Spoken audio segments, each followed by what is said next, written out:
సహస్రంతో ఎల్లవేళలా మనల్ని కాపాడే ఆ పవనపుత్రుడు ఇప్పుడు మనసారా స్థుతించాడు.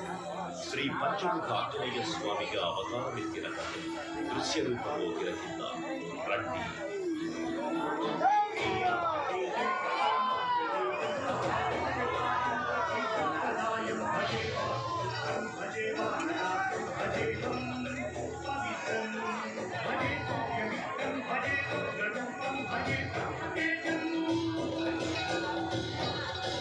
అది రామాయణ మహాయుద్ధం భీకరంగా సాగుతున్నది.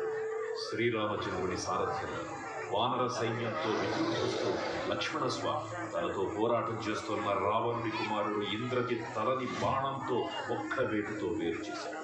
ఇంద్రజిత్ మరణవార్త విన్న రావణుడు ఆవేశంతో ఊగిపోయి ప్రతీకారం కోసం పాతాళలోకాధిపతి తన సోదరుడు అయినటువంటి మహిరావణుడి సహకారం కోరాడు.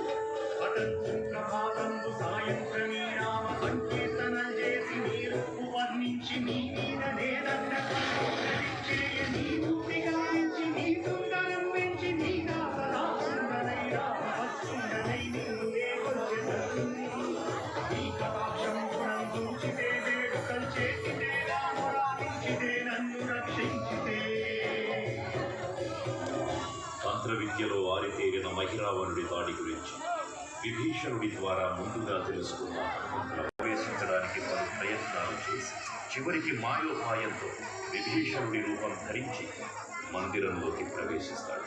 నిద్రిస్తున్న రామలక్ష్మణులను అపహరించి పాతాళలోకానికి తీసుకుపోతాడు.